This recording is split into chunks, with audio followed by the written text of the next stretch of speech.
Shanks est à ce jour l'un des personnages qui restent les plus mystérieux de One Piece. Il est avec Luffy l'un des personnages les plus anciens de One Piece et fait partie du cercle très fermé des personnages qui sont là depuis le tout premier chapitre. On va s'intéresser aujourd'hui à 3 mystères et théories sur Shanks qui n'ont encore jamais été résolus et on garde le meilleur pour la fin, alors restez jusqu'au bout de cette vidéo. Et avant de commencer cette vidéo, j'ai le plaisir de vous annoncer un nouvel invité de la Tea Party en la personne d'Idriss alias Manga Workout. Vous pourrez le défier et tenter de remporter des lots le jour de l'événement. Je vous invite vraiment à aller découvrir ses vidéos et de vous abonner à sa chaîne qui mélange à la fois les mangas, l'anime et le sport. Et concernant la Tea Party, tous les liens sont dans la description. Parmi tous les pirates, la position de Shanks dans la géopolitique de One Piece est unique.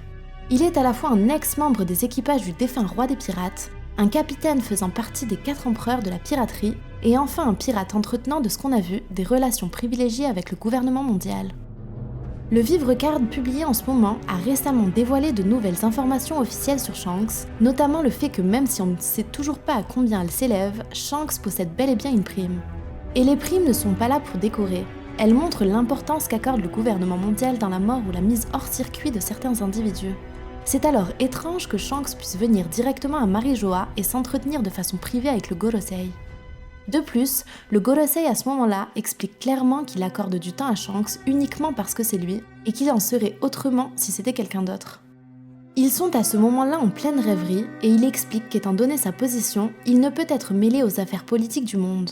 Ils font également évacuer la pièce avant la discussion. En bref, l'attitude du Gorosei envers Shanks est suspecte et peut laisser croire qu'elle dépasse le simple stade de respect envers son statut de Yonko. Ajoutez à cela le fait que Shanks ait arrêté Kaido qui comptait se rendre à la bataille de Marineford et soit ensuite intervenu pour mettre un terme au conflit. Si Kaido avait pu se rendre à Marineford, les résultats auraient été catastrophiques pour la marine et le gouvernement mondial. Certaines théories prétendent que Shanks pourrait connaître le secret de ce monde, le One Piece, et aurait pu passer un accord avec le gouvernement mondial et être en quelque sorte le gardien des portes de Raftel. Il serait celui qui aurait été désigné par Roger pour s'assurer que son trésor soit trouvé par quelqu'un qui en est digne, autrement dit, Monkey D. Luffy.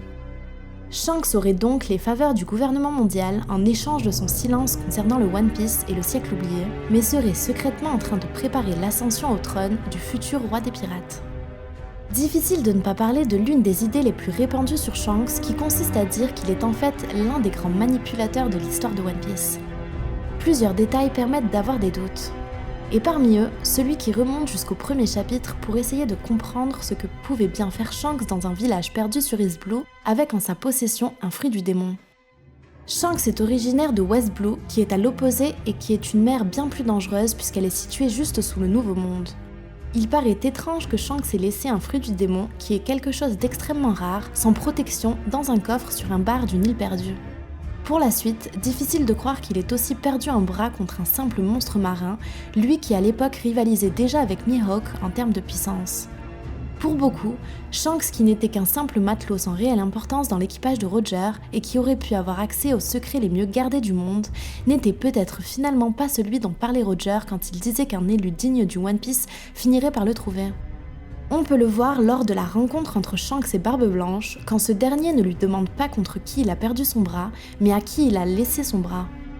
Cet échange pourrait impliquer que Shanks a bien fait un sacrifice volontaire de son bras et qu'il a un plan qui dépasse notre compréhension pour l'instant. Peut-être cherche-t-il à nourrir ses ambitions personnelles, peut-être cherche-t-il simplement à ce que Luffy parvienne à son objectif.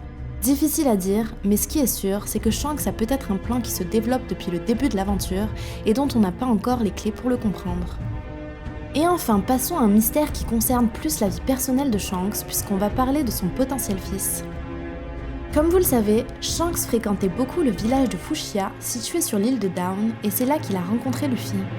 Parmi les habitants se trouve Makino, qui est la tenancière du bar dans lequel Luffy mangera son fruit du démon, le Gomu Gomu no Mi. Elle est aussi l'un des rares personnages à être dans tout le premier chapitre de One Piece. Mais c'est sa présence sur la couverture du chapitre 614 qui est source de nombreuses théories. L'enfant qu'elle porte dans les bras pourrait pour beaucoup être le fils ou même pourquoi pas la fille de Shanks. Les deux personnages se sont forcément beaucoup côtoyés et Oda ne s'attarderait pas sur l'enfant d'un personnage plutôt secondaire en le mettant au centre d'une couverture si ce dernier n'était pas lié à un autre personnage plus important. Ceci dit, pour ce qui est de la suite, ces théories impliquent la mort de Shanks à un moment donné. Toute l'importance du fils de Shanks pourrait être de perpétuer cette tradition dans One Piece, qui est de faire du thème de l'héritage un élément crucial de l'œuvre. C'est d'ailleurs tout le symbole du chapeau de paille qui se transmet de génération en génération et qui présente à lui seul l'esprit de One Piece. Dans cette vision de la fin, certes un lecteur verrait bien Luffy revenir sur Fushia et transmettre à son tour son chapeau au fils ou à la fille de Shanks si ce dernier venait à mourir et à ne plus jamais revoir Makino et son enfant. C'est une fin que je trouve crédible dans le sens où je vois mal Oda pousser le parallèle avec Roger au maximum en faisant mourir Luffy.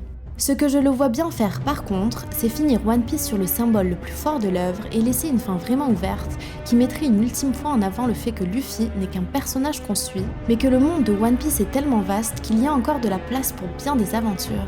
Dites-moi ce que vous en pensez en commentaire.